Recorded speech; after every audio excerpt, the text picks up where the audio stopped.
Hi guys, අදන පිළිගන්නේ අපේ campus එකේ database management system subject එකට අදාළව question set 50ක් තියෙනවා.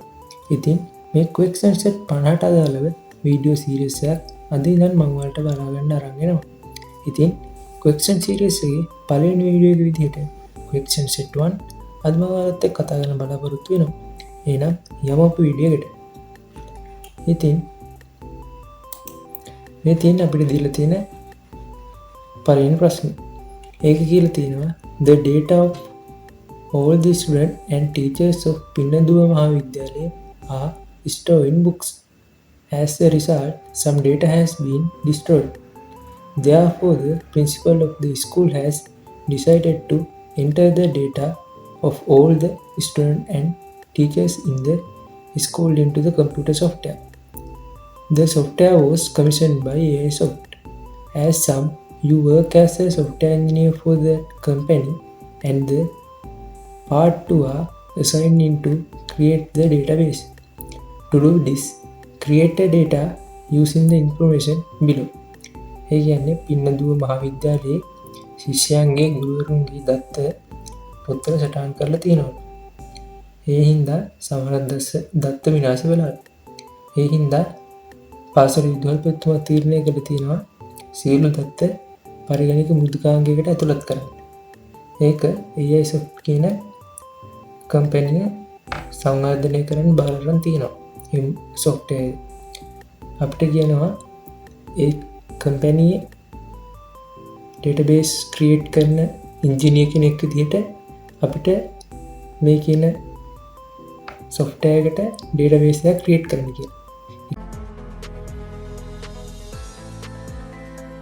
කියලා තියෙනවා create a database called SchoolDB to store teacher and student data.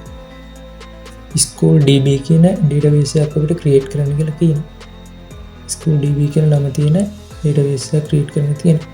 අපි ඒක create කරන්නේ HDSQL කියන application එක කරා. දැන් මේකේ අපිට password දීලා අපි password එක දීලා login කරමු.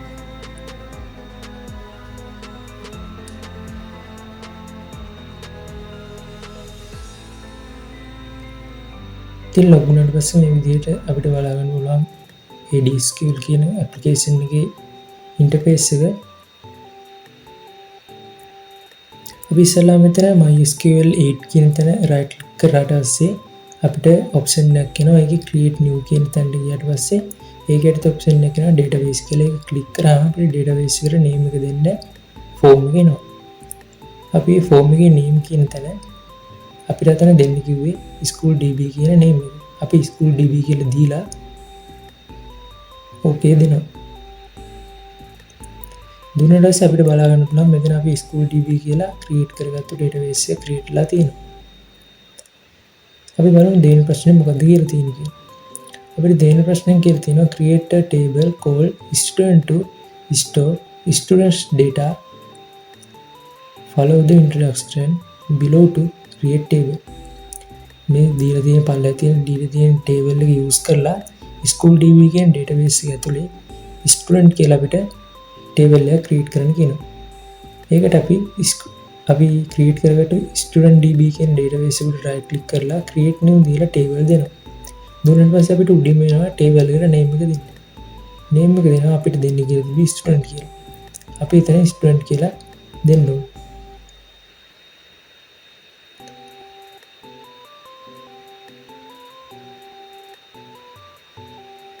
අපි ඊට පස්සේ නම දීගත්තට පස්සේ අපි මේ ටේබල් එකට අදාළ columns ටික add කරගන්න ඕනේ. ඔයාලට පේන ඇති plus icon එකක් එක්ක add කියලා එකක් තියෙනවා. click කරලා අපිට column add කරගන්න වෙනවා. පළවෙනි column එකේ name එක තමයි index number.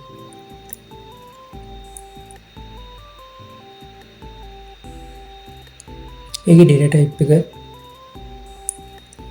වාචා length එක 10.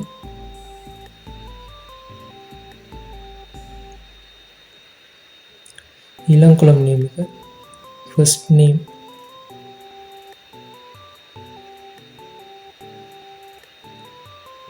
ඒකේ data type එක වාචා length එක 10.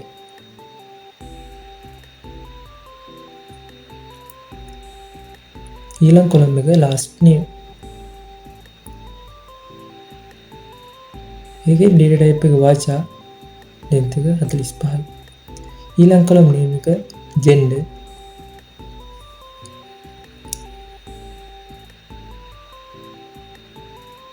ඒකේ data type එක වාචා length එක 10යි. ඊළඟ කොලම් name එක contact number.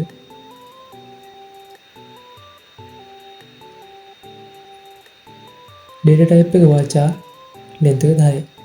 ඊළඟ කොලම් name එක address. ඒකේ data type එක වාචා length එක 60යි.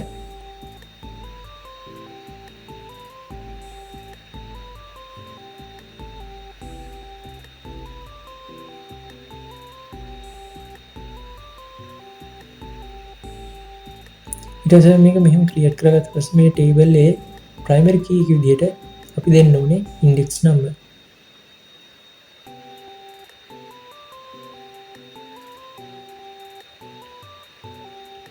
ඉතින් මේ විදිහට අපි student table එක හදාගත්තේ. ඊට පස්සේ අපි save දෙන්න ඕනේ.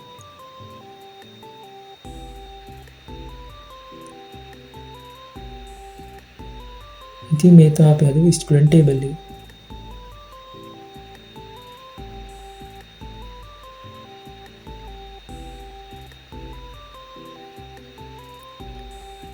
මේ තමයි data add කරන්න යන form එක.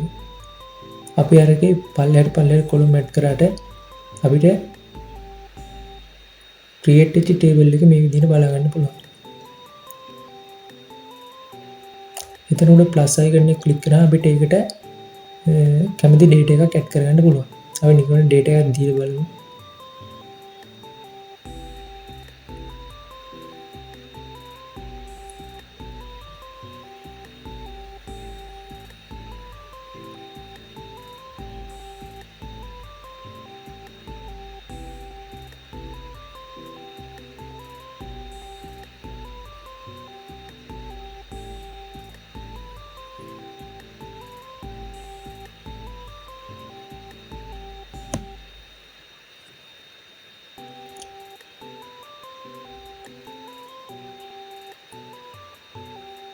ඉතින් මම එක data එකක් add කරගත්තා. ඉතින් අපිට ඕන විදිහට පල්ලෙහාට data ටික add කරගෙන ගියා. එතන උඩ ඔයාලට පේන ඉතින් කොළ පාට plus icon එකක් තියෙන. ඒක click කරලා පල්ලෙහාට add කරගත්තා. අපි බලමු තුන්වෙනි ප්‍රශ්නේ. තුන්වෙනි ප්‍රශ්නේ කියනවා create a table called teacher to store teachers data.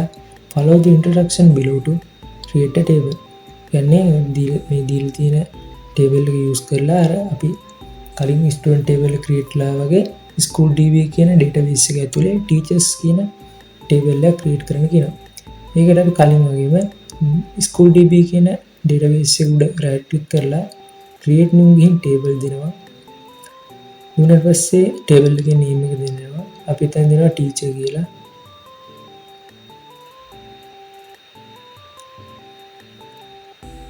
ඊට පස්සේ එතන plus icon එක අපි click කරලා teachers table එකේ column ටික add කරගන්න ඕනේ.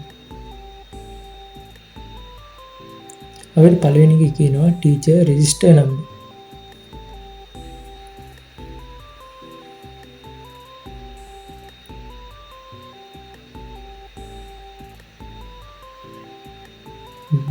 data type එක වාචා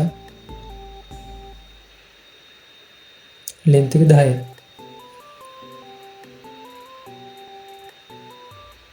ඊළඟ column එක first name. ඒකේ data type එක වාචා length එක 45යි.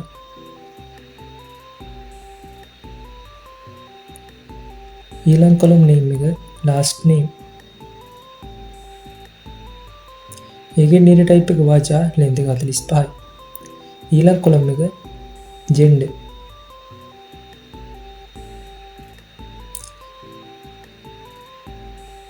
ඒකේ data type එක වාචා length එක 10යි. ඊළඟ column name එක contact number. ඒකේ data type එක වාචා length එක 10යි.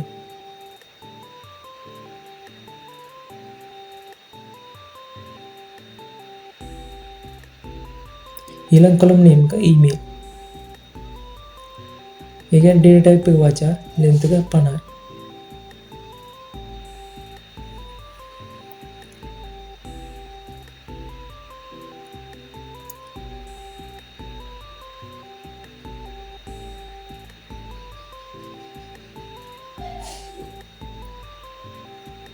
ඉතින් ඒකත් අපි විදිහට සේව් කරගත්තට පස්සේ ඒකත් අපිට මේව ගිහින් බලාගත්ත හැකි. ඒකත් ක්‍රියේට් ලා තියෙනවා අර කලින්ක විදිහටම. අපිටත් ඒකේ කලින්කේ විදිහටම පල්ලෙහාට පල්ලෙහාට data add කරගෙන යන්න පුළුවන්.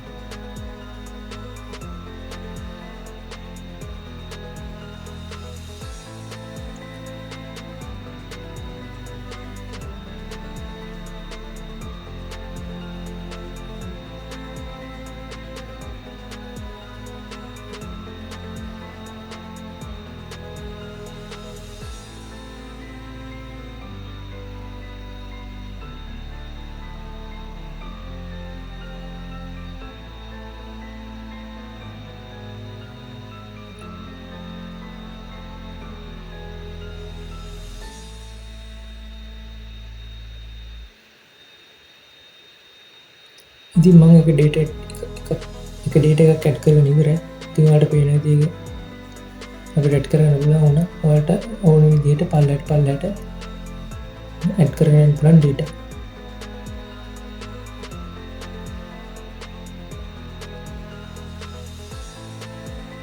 අපි මේක හැදුවේ student table එක, teachers table එක, school db කියන database එකට. ඉතින් ඔය විදිහට question set 1 ඉවර වෙනවා.